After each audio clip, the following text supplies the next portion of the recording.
Okay, सो पिछले classes में हमने पढ़ा था कि about trigonometric table and complementary angles. Complementary angles क्या होता है और उसका क्या रिलेशन है विद अदर ट्रिग्नोमेट्रिक रेशियोज, तो हमने पिछले क्लासेस में ये देखा था। इस क्लास में हम देखेंगे जो ट्रिग्नोमेट्रिक टेबल हमने देखा था, ट्रिगोनोमेट्रिक टेबल जो हमने देखा था, जिसमें 0, 30, 45, 60, 90 इसका जो एंगल का वैल्यूज था for all trigonometric ratio, sine, cos, tan, cosec, sec और कॉट के लिए, ये जो हम सारे बाकी सारे एंगल्स का वैल्यू हम देखे थे फॉर डिफरेंट ट्रिग्नोमेट्रिक रेशियोज, इसके टेबल को हम लोग कैसे रिमेंबर कर सकते हैं या कैसे याद रख सकते हैं, इसका आज हम कुछ ट्रिक्स देखना चाहेंगे। तो अब इससे पहले मैंने बोला था कि कॉम्प्लीमेंट्री एंगल्स आपको पढ़ाया जाएगा, तो वो भी मैंने आपको पढ़ा दिया था। तो अब देखिए ट्रिग्नोमेट्रिक रेशियो का जो टेबल है for different angles, that means for 0 degree, 30, 45, 60 और 90, इसका टेबल आपको याद रहना चाहिए। तो इसमें देखिए, अब इसके टेबल में आपको याद रखने के कुछ ट्रिक्स आपको याद रखने पड़ेंगे। पहला तो use of complementary angles, use of complementary angles. अब इसका क्या यूज है, इसका क्या, मैंने जो कॉम्प्लीमेंट्री एंगल्स पढ़ाया था आपको, उसका क्या यूज है ट्रिग्नोमेट्रिक रेशियो के टेबल को याद करने में, वो हम देखेंगे। तो इसमें देखिए क्या यूज होता है। अगर आपको साइन ऑफ 30 डिग्री पता है तो इसका मतलब साइन, आपको कॉस 60 डिग्री निकालना बहुत इजी है। ये मैं क्यों बोल रहा हूं सिर्फ देखिए, मैंने आपको पढ़ाया था sine 90 minus theta is equal to what, cos theta. ये मैंने आपको प्रूव किया था बाय राइट एंगल ट्रायंगल। तो ये मैंने प्रूव करके दिखाया था कि साइन 90 माइनस थीटा जो होता है वो कॉस थीटा के बराबर होता है। तो अगर मैंने थीटा का वैल्यू 30 डिग्री या 60 डिग्री कुछ भी पुट कर दिया तो आप देखो वैल्यूज क्या आता है, या फिर 45 डिग्री अगर ये मैंने पुट कर दिया, आप कोई भी वैल्यू पुट कर सकते हो, theta can assume any value, but मैंने क्योंकि इन पांचों वैल्यू का बात किया है तो इन पांचों वैल्यू को पुट करके मैं देखूंगा कि क्या आ रहा है। तो आप देखिए, अगर मैं थीटा का वैल्यू 0 डिग्री मैं पहले पुट करता हूं तो इसका मतलब क्या हुआ, साइन 90 हो जाएगा इधर और उधर क्या हो जाएगा, कॉस 0।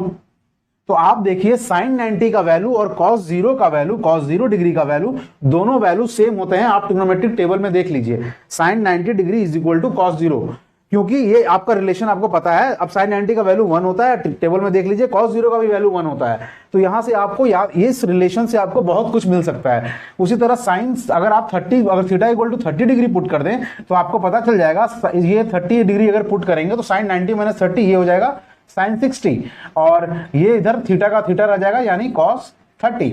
तो आपको पता होगा ये दोनों का वैल्यू कितना होता है, आप बताइए। साइन 60 का वैल्यू होता है, आप लोगों ने पढ़ा होगा, ये होता है √3/2, और cos 30 का भी जो वैल्यू होता है वो भी सेम होता है √3/2। ये भी आपको यहां से निकल जाएगा कि इन दोनों का वैल्यू सेम होता है और मुझे किसी एक का वैल्यू याद रखना है √3/2, या तो cos 30 का याद रखिए या साइन 60 का याद रखिए। उसी तरह आप देखिए, अगर मैं थीटा का वैल्यू 60 डिग्री रख देता तो ये बन जाता साइन 90 माइनस 60, ये कितना हो जाता, साइन 30 डिग्री, और इधर क्या हो जाता, कॉस 60 डिग्री, और इसका वैल्यू होता कितना है, तो 1/2। तो ये तीसरा रिलेशन, आपको इन दोनों वैल्यू में से कोई एक वैल्यू अगर याद है तो आप दूसरा का वैल्यू बता सकते हो कि सेम होगा। तो sine 30 degree is equal to cos 60 degree and that is equal to half. तो इस रिलेशन से इसी तरह बहुत सारा आपका रिलेशन निकलेगा। साइन 45, अगर थीटा इक्वल टू 45 पुट कर दोगे तो sine 45 is equal to cos 45, और दोनों का वैल्यू 1/√2 होता है, आपको पता है। तो ये एक रिलेशन है, इससे आप बहुत सारा ट्रिग्नोमेट्रिक रेशियो का वैल्यू याद रख सकते हो। मैं बस ट्रिक्स बता रहा हूं किससे आपको याद रखना है।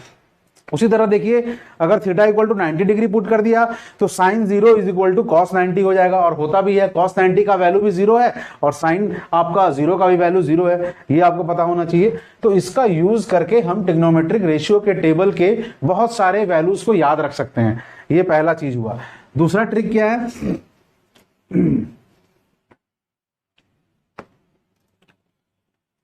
अब यूज ऑफ कॉम्प्लीमेंट्री एंगल्स में ही आप, ऐसा नहीं है कि सिर्फ sine 90 minus theta equal to cos theta का यूज करोगे, आप किसी भी, मैंने आपको 6 रिलेशन टोटल बताए थे कॉम्प्लीमेंट्री एंगल्स के, कॉस 90 माइनस थीटा का यूज करके भी आप, ये वैल्यू कितना था, साइन थीटा के बराबर, तो इसका भी आप यूज करके आप बाकी सारे का वैल्यू याद रख सकते हो। मतलब अगर मैंने थीटा का वैल्यू 30 डिग्री लिख दिया तो यहाँ पे cos 60 degree is equal to sine 30 degree, ये आ जाएगा।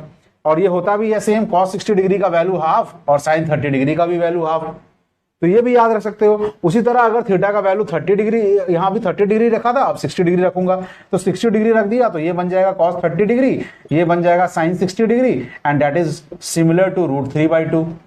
ठीक है, आप किसी एक का वैल्यू याद रख लो, √3/2। उसी तरह थीटा को 0 भी रख सकते हैं, 45 भी रख सकते हैं, कुछ भी रख सकते हो आप। उसी तरह साइन कॉस का यूज हो गया, उसी तरह tan का भी यूज कर सकते हो। tan 90 माइनस थीटा क्या था? tan 90 minus theta is equal to cot theta. इससे भी आप रिलेशन निकाल सकते हो कि अगर मान लीजिए मैंने tan थीटा का वैल्यू 45 रखा है, तो tan 45 डिग्री 90 माइनस 45 क्या होगा? 45, तो tan 45 is equal to cot 45 होगा। उसी तरह थीटा का वैल्यू अगर 30 रख दिया तो tan 60 degree is equal to cot 30 degree हो जाएगा। आप देख लेना वैल्यू, tan 60 का वैल्यू होता है √3 और cot 30 का वैल्यू भी होता है √3। समझे? आप इसी तरह सारे वैल्यूज को याद रख सकते हो। अगर मैं tan वाले की बात कर रहा हूं, अगर मैं थीटा का वैल्यू 30 रख दूं तो tan 60 का वैल्यू ये हो जाएगा tan 60 डिग्री और ये उधर हो जाएगा cot 30 डिग्री। तो tan 60 का वैल्यू cot 30 के बराबर होता है और ये होता कितना है? तो भाई ये होता है √3 के बराबर। तो आप अगर किसी एक का वैल्यू अगर याद रख रहे हो तो आप दूसरे का value by use of complementary angles भी आप याद निकाल सकते हो। तो पूरे टेबल को याद रखने का ये एक ट्रिक हुआ। दूसरा ट्रिक क्या है? देखिए, ये फर्स्ट ट्रिक हो गया, होपफुली आपने नोट कर लिया होगा, यूज ऑफ कॉम्प्लीमेंट्री एंगल्स। ये बहुत इंपॉर्टेंट है, इसीलिए अगर आपको ट्रिग्नोमेट्रिक रेशियो का टेबल याद रखना है। दूसरा ट्रिक देखिए, bye use of reciprocal, bye use of reciprocal मतलब उल्टा करने के, उल्टा करके हम बहुत सारे रेशियोज के वैल्यू को निकाल सकते हैं। मुझे अगर साइन का वैल्यू पता है तो मैं कॉसेक निकाल सकता हूं उल्टा करके, अगर कॉस का वैल्यू पता है तो सेक का वैल्यू निकाल सकता हूं फॉर सेम एंगल, अगर कॉसेक का वैल्यू पता है उल्टा, इसका भी उल्टा कर सकते हैं, कॉसेक का उल्टा साइन होगा। उसी तरह अगर tan का वैल्यू पता है तो cot निकाल सकता हूं, tan का वैल्यू अगर पता है तो cot निकाल सकता हूं, और सिमिलरली वाइस वर्सा cot का भी अगर वैल्यू पता है तो tan, sec का वैल्यू है तो cos पता कर सकता हूं, उल्टा कर दूंगा जस्ट, cosec का वैल्यू पता है तो sin निकाल सकता हूं। तो ये दूसरा तरीका है जिससे हम ट्रिग्नोमेट्रिक रेशियो के टेबल को याद रख सकते हैं। तो ये एक दूसरा तरीका हुआ। तो ये सारे आपके ट्रिक्स हैं जिससे आप ट्रिग्नोमेट्रिक टेबल को, रेशियो वाले टेबल को आप बहुत इजीली याद रख सकते हो। अगर मैं आपको बस इतना याद रखना है, आपको अगर मान लीजिए मैं सिर्फ इतना बोलूं कि साइन 30 डिग्री कितना होगा और कॉस 60 डिग्री कितना होगा, अगर मैं आपको बोलूं साइन 45 डिग्री कितना होगा, तो ये सारे वैल्यूज आपको याद रखने की जरूरत नहीं है। अगर आपको साइन 30 पता है तो आपको पता है कि साइन 30 का वैल्यू cos 60 के बराबर होगा, क्योंकि cos 90 minus theta is equal to sine theta. तो cos 90 माइनस थीटा क्या होगा? थीटा का वैल्यू अगर 30 डिग्री ले लिए तो cos 60 degree is equal to sine 30 degree. तो ये अगर हाफ है तो ये भी हाफ होगा। ठीक है, उसी तरह साइन 45 डिग्री का वैल्यू अगर आपको याद है तो आप cos 45 का भी लिख सकते हो कि सेम होगा, क्योंकि साइन 90 माइनस थीटा है, ये is equal to cos theta होता है, तो ये दोनों का वैल्यू सेम होगा and that is equal to 1/√2। और बाकी कुछ वैल्यूज आपको याद रखने पड़ते हैं, जैसे 1/√2, √3/2 का वैल्यू कब होगा, 1/2 का वैल्यू कब होगा, ये सब वैल्यू आपको याद रखने हैं। 1/√3 कब होगा, √3 कब होगा, ये आपको याद रखने होंगे कि कब होता है। और बाकी अदर का वैल्यू आप निकाल सकते हो इन दोनों मींस ट्रिक्स के यूज से, by use of reciprocal and by use of complementary angles. तो ये दोनों आप के थ्रू से आप ट्रिग्नोमेट्रिक रेशियो का टेबल हमेशा के लिए याद रख सकते हो। सो अब बेसिकली यहां तक पढ़ने के बाद अब हम लोग देखेंगे, अब नेक्स्ट टॉपिक जो हम लोग पढ़ेंगे वो हम पढ़ेंगे, आपने हाइट एंड डिस्टेंस का बहुत सारा क्वेश्चन देखा होगा, उसमें हम लोग दो चीज के बारे में बात करते हैं, एंगल ऑफ एलिवेशन जिसे कि हम लोग उन्नयन कोण भी बोलते हैं, एंड एंगल ऑफ डिप्रेशन जिसे हम अवनमन कोण भी बोलते हैं। तो उसके बारे में थोड़ा हम लोग देख लेंगे। बाकी उसके प्रॉब्लम्स को सॉल्व करना सिर्फ ट्रिग्नोमेट्रिक रेशियो का खेल है, वो बहुत ईजी है, वो भी हम देख लेते हैं। ओके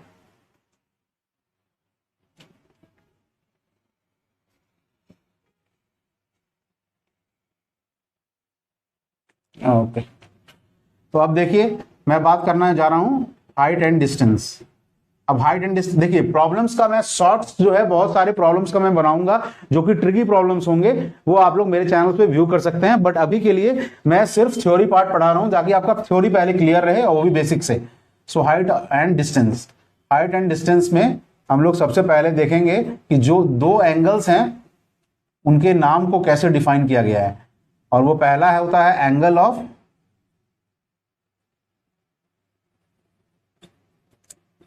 एलिवेशन और दूसरा होता है एंगल ऑफ डिप्रेशन। तो इसको बोलते हैं उन्नयन कोण, उन्नयन, और इसे बोलते हैं अवनमन कोण, अवनमन कोण। ठीक है, अब देखिए इन दोनों को कैसे डिफाइन किया है ये हम देखेंगे कि एंगल ऑफ एलिवेशन और एंगल ऑफ डिप्रेशन एक्चुअली होता क्या है। तो हाइट एंड डिस्टेंस में अभी हम लोग ये नेक्स्ट टॉपिक ये देखेंगे। ओके, तो आप देखिए पहले हाइट एंड डिस्टेंस में आप समझ लो कि मैं हमेशा बात करता हूं, हम लोग हमेशा बात करते हैं एक पर्टिकुलर राइट एंगल किसी भी कोई भी प्रॉब्लम स्टेटमेंट जो आपको दिया रहे, कोई भी स्टेटमेंट या कोई भी अगर मान लीजिए सेंटेंस लिखा रहता है तो उसमें हम लोग देखते हैं कि एंगल ऑफ एलिवेशन और एंगल ऑफ डिप्रेशन कैसे हम लोग बना सकते हैं। तो पहले क्वेश्चन कैसा आता है, सपोज बोला जाता है कि एक टावर है और उस टावर पे का अगर हम एंगल देखा जाए, टावर के ऊपर का मतलब टॉप ऑफ द टावर के का एंगल अगर देखा जाए बेस पे मतलब ग्राउंड पे from a distance from the base of the tower, अगर मान लीजिए ये x डिस्टेंस है और from the base of the tower to a distance y, तो मान लीजिए x पे डिस्टेंस अगर इसका x डिस्टेंस पे अगर एंगल बना रहा है, इसको इस एंगल को बोलते हैं, मान लीजिए इसको बोला जाता है एंगल ऑफ एलिवेशन, इसी को उन्नयन कोण बोला जाता है, एंगल ऑफ एलिवेशन। मतलब ग्राउंड पे जो एंगल बनता है उसे हम बोलते हैं एंगल ऑफ एलिवेशन। टावर के टॉप का जो एंगल ग्राउंड से बनता है, ग्राउंड के ऊपर, उसे बोलते हैं एंगल ऑफ एलिवेशन या उन्नयन कोण, उन्नयन कोण। ठीक है, और कोण, और जो अब देखिए अगर सपोज आप, और उसी तरह यहां पे उन्नयन कोण कितना होगा, सपोज यहां पे 60 डिग्री होगा क्योंकि ये अगर इधर आएगा तो एंगल बढ़ेगा, 60 डिग्री होगा, और सपोज ये 30 डिग्री होगा। अब देखिए उसी तरह एंगल ऑफ डिप्रेशन क्या होता है, अगर इसी टावर को, अगर मान लीजिए अगर इसी टावर को यहां से अगर मान लीजिए कोई आदमी यहां खड़ा हो जाए और वो अगर नीचे की तरफ देखे, और तो एंगल ऑफ डिप्रेशन जो है वो x डिस्टेंस पे अगर देख रहा है तो उस समय में एंगल ऑफ डिप्रेशन मान लीजिए ये 60 डिग्री है, और अगर वो इस पॉइंट y पे देख रहा है तो उस समय एंगल ऑफ डिप्रेशन 30 डिग्री है। तो इस टाइप का जो एंगल होता है ऊपर से जो टॉप से भी दिखा जाए उसे हम एंगल ऑफ डिप्रेशन बोलते हैं, एंगल ऑफ डिप्रेशन। जो टॉप ऑफ द टावर से देखा जाए और उसका एंगल हम निकालते हो एक पैरेलल ड्रॉ करके टॉप पे, तो उसे हम बोलते हैं मतलब जो पैरेलल टॉप पे ड्रॉ करेंगे उससे जो एंगल बनाएगा, मतलब जहां पे मुझे एंगल ड्रॉप करना है उससे जो एंगल बनाएगा हमारा टॉप पे पैरेलल, उस एंगल को बोलते हैं एंगल ऑफ डिप्रेशन या फिर अवनमन कोण, एंगल ऑफ डिप्रेशन, या फिर हिंदी में इसे अवनमन कोण। ओके, एंगल ऑफ डिप्रेशन इसे बोला जाता है। तो ये हो गया एंगल ऑफ एलिवेशन और ये हो गया एंगल ऑफ डिप्रेशन।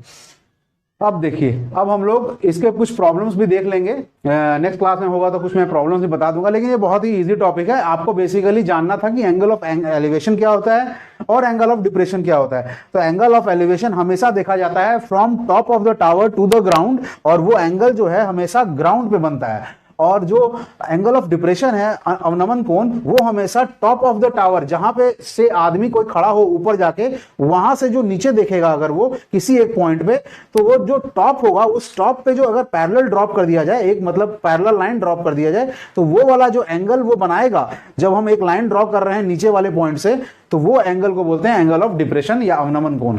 तो ये दोनों चीज आपको पता होनी चाहिए हाइट एंड डिस्टेंस में, angle of elevation and angle of depression. देखिए, तो इससे ज्यादा कुछ है नहीं। बाकी आपको प्रॉब्लम्स अगर दिया जाए तो आप प्रॉब्लम बना सकते हो। अगर मैं ही आपसे पूछूं कि सपोज मैं आपको ये 10 मीटर का टावर बता दूं और मैं पूछूं कि ये 10 मीटर का टावर है भैया, अब मेरे को आप बता दो कि अगर 60 डिग्री एंगल बन रहा है x डिस्टेंस पे और y डिस्टेंस पे एंगल ऑफ एलिवेशन बन रहा है 30 डिग्री, तो मेरे को x और y का वैल्यू बता दो। तो ये बहुत ही इजी सवाल है। आप देखो कैसे बनाओगे इसको। आप अगर tan 60 डिग्री लिखते हो, tan 60 डिग्री लिखते हो, तो tan 60 डिग्री होता क्या है, ये p/b होता है। एंगल तो आपको बता दिया है, tan 60 डिग्री होता है p/b, और p कौन सा हुआ इस एंगल के लिए, 10 मीटर, तो 10 मीटर हो गया p। अब देखिए b तो लेकिन आपका x है, इस एंगल के लिए, तो ये x का वैल्यू यहां से आ जाएगा कितना आ जाएगा 10/tan60। ओके, तो अब tan60 का वैल्यू तो आपको पता है, उस वो वाला टेबल आपको याद होगा, tan60 का वैल्यू होता है 10√3, तो 10/√3 आ गया आंसर। तो 10/√3 मीटर, अब जिसको सॉल्व कर लो आप, 1.732 वैल्यू होता है इसका √3 का, जो भी आंसर आएगा वो x का वैल्यू होगा। सिमिलरली अगर y का वैल्यू कोई आपसे पूछ दे तो कैसे निकालोगे, वो सेम है, कुछ नहीं करना है, सेम प्रॉब्लम है। यहाँ पे 60 डिग्री के वैल्यू, अब 60 डिग्री के बदले कौन सा एंगल लेंगे हम, 30 डिग्री वाला, तो यहाँ पे tan 30 डिग्री लिख देंगे। बट इसमें कोई चेंजेस नहीं होगा भाई, इसके लिए परपेंडिकुलर अभी भी कौन सा है 10 ही मीटर है, और लेकिन अब बेस कौन सा हो गया y, तो यहाँ पे 10 मीटर के नीचे में जो बेस क्वांटिटी है वो y आ जाएगा। तो यहाँ पे फिर से देखिए, यहाँ पे x क्वांटिटी के बदले अब y आ जाएगा, y equal to 10/tan 30 degree. अब देखिए tan 30 डिग्री का मान कितना होता है भाई, कितना होता है उसका वैल्यू, तो 1/√3, तो ये अब y का वैल्यू आ जाएगा 10√3 मीटर्स, ये ऊपर चला जाएगा। तो ये हो गया y का वैल्यू, x का वैल्यू। तो ये इस टाइप का सिंपल प्रॉब्लम हुआ, ये और भी कुछ मतलब पिक्यूलियर प्रॉब्लम्स मैं आपको बता दूंगा, बट ये बहुत ही बेसिक प्रॉब्लम मैंने आपको बताया कि कैसे आप x और y का वैल्यू निकाल सकते हो। अगर आपको हाइट ऑफ द टावर पता है, एंगल ऑफ एलिवेशन या एंगल ऑफ डिप्रेशन नहीं पता रहता तो आप निकाल लेते। तो ये एक बहुत ही बेसिक प्रॉब्लम हुआ। तो आज हमने डिस्कस किया कि ट्रिग्नोमेट्रिक रेशियो का जो टेबल है उसे हम लोग कैसे रिमेंबर करके रख सकते हैं, और दूसरा चीज हमने देखा कि हाइट एंड डिस्टेंस में एंगल ऑफ एलिवेशन जिसे उन्नयन कोण बोलते हैं और एंगल ऑफ डिप्रेशन जिसे अवनमन कोण बोलते हैं, उन दोनों का मतलब एक्चुअली होता क्या है। ओके, नेक्स्ट हम लोग जो टॉपिक डिस्कस करने जा रहे हैं वो हम लोग डिस्कस करेंगे साइंस ऑफ ट्रिग्नोमेट्रिक रेशियो। मतलब ट्रिग्नोमेट्रिक रेशियो जो है, अब ये sine, cos, tan, cot, cosec, sec, ये सारे का जो साइन है, ये साइन चेंज कैसे होता है, मतलब प्लस पॉजिटिव कब होगा, ये कब नेगेटिव होगा, तो इसके बारे में थोड़ा हम लोग बात करेंगे। बट इससे बात करने से पहले हम लोगों को एक पूरा क्लियर फिगर बनाना पड़ेगा फॉर डिफरेंट क्वाड्रेंट्स, और उस क्वाड्रेंट्स में हम लोग देखेंगे कि साइन, कॉस, इन सभी का साइन क्या होता है। तो ये क्योंकि एक न्यू टॉपिक है तो मैं होपफुली इसको न्यू वीडियो में ही शुरुआत करूँ तो वो सही होगा। So thank you, please like and subscribe, और चैनल को जितना आप सब्सक्राइब करोगे और भी व्यूअर्स इस पे आ पाएंगे। सो बेसिक मैं नेक्स्ट क्लास में आपको डिस्कस करूंगा science of trigonometric ratio in different quadrant. Okay, thank you.